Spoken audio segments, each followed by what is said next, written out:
Do you want to feel stress-free, peaceful, and relaxed when you finally end your day and lay down to rest, but instead you feel exhausted or even anxious?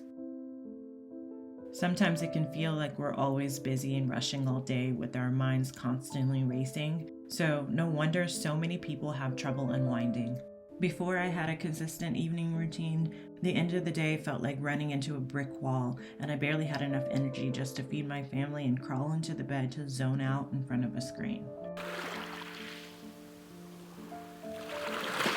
Then one day, I decided that wasn't enough for me. I remembered times before I had kids that my evenings were the key to my productive days. And as the famous quote says, a productive morning starts the night before. I yearned to have that type of self-love back in my life, and I craved rituals and routines that weren't just about achieving or manifesting, but about taking care of myself in a way that allowed me to keep showing up as my best self. After having babies back to back, it was crucial that I found a way to not only start the day prioritizing myself, but to end it that way as well. My evening routine has evolved to be a self-love dance, a flow with a reliable rhythm as calming as ocean tides. A beautiful ritualistic dance, calm and soul-nourishing. Think of it as a poetic dance made up of different 8 counts or micro rituals rehearsed every day to show yourself the love you deserve. I hope you enjoy this peek inside my calm evening routine that sets me up for a productive morning. My first micro ritual is to wind down. An article on evening routines for the Science of People said Benjamin Franklin reflected in his memoirs that he had a classic way he'd approached his evening routine. At the beginning of every day, he would ask himself, what good could I do today?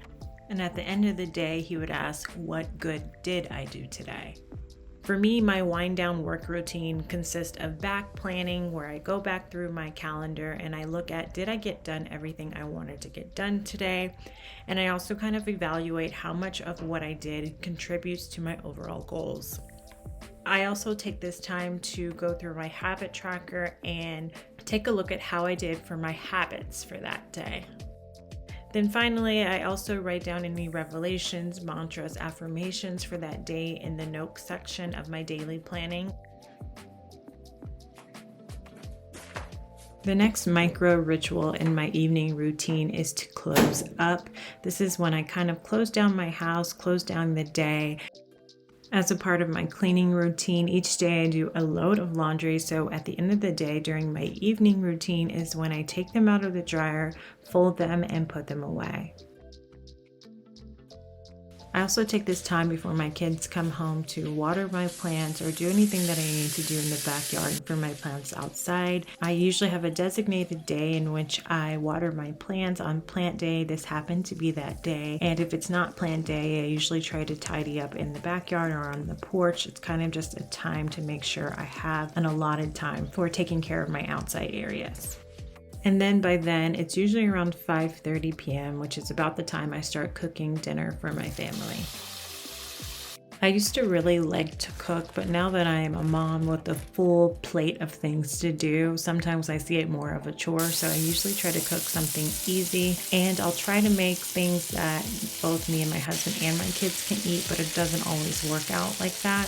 Like for instance, this night I'm making me and my husband a separate meal, and I'm making my kids fish sticks. And in these last moments before my kids come home for the day, I'm usually watching something on YouTube on my phone or watching something on the iPad or listening to a podcast, just doing something to entertain myself and kind of unwind before my little rascals come home.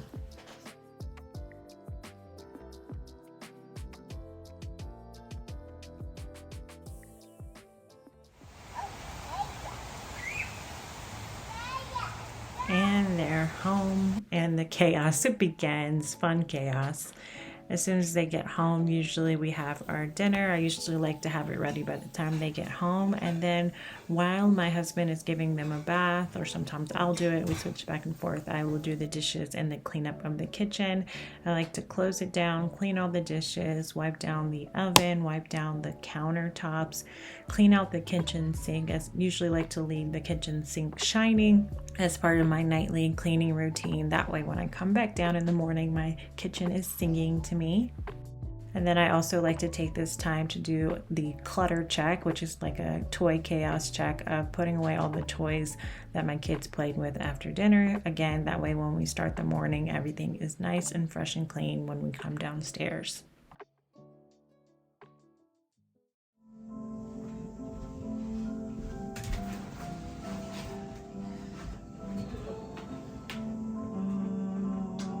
Love you. Yeah. Sit tight. You got your activity? Yeah. Okay. This is my quiet necessity, Nice, baby.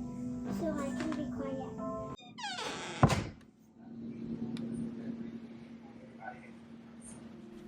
So then after I read books with my kiddos and practice reading with my daughter is the last phase in my evening routine, which is the turn-in micro ritual. It starts with my skincare routine and dental hygiene. So I start by putting on my little armband so I don't get water all over my arms and start washing off my face, any makeup for the day, and just move into my regular skincare routine.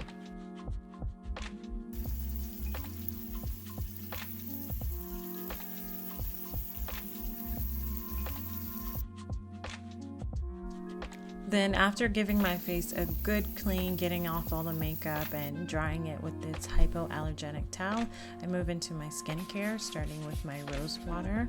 Then I move into my tranexamic acid, which is for hyperpigmentation. You'll see a lot of the products I use are either Trader Joe's, like this hyaluronic acid, or Naturium. For the more important products, I use Naturium, like this retinol, followed by my moisturizer. And that is my very simple evening skincare routine. And then typically I would take a shower before I do my skincare routine, but I got a little discombobulated while filming. But when I do take a shower in the evenings, I do it just to help me wind down. Otherwise, I'll use that time to watch a little bit of screen time. Then after my skincare or shower routine, I usually go downstairs to make me and my hubby some magnesium. It's this calm drink that I like to make each and every night. It helps you unwind. It gives you that magnesium you need to support your brain in a good mood. And it's like a nice little evening ritual that me and my husband have come to love. And then the end of my turn-in micro ritual usually ends with getting into the bed and reading. I also sometimes do some mindful coloring if it's a day that I'm feeling particularly anxious. That usually helps me calm down. And after I get done reading, I put on my little eye mask and my bonnet and I turn in. I don't immediately usually go to sleep. Usually me and my husband do a gratitude practice where we name 3 things that we are grateful for. I do what's called a visualization workshop where I just kind of imagine things that I want to manifest in my life. And then I'll usually do like a body scan to help myself relax and fall into sleep. I hope this inspires you on your own journey to a consistent evening routine. And I leave you with this. If you struggle with staying consistent with your evening self-care due to day-to-day burnout, it may be fueled by limiting beliefs of not being enough. You may not be saving enough energy and time for yourself, fueled by a fire that if you're not careful to tame, will burn you to the ground. Your evening routine is more than frivolous self-care or vanity. It's a testament to being worthy enough for care and a safeguard to remind yourself that a sustainable pace is good enough. You are doing enough. You are enough.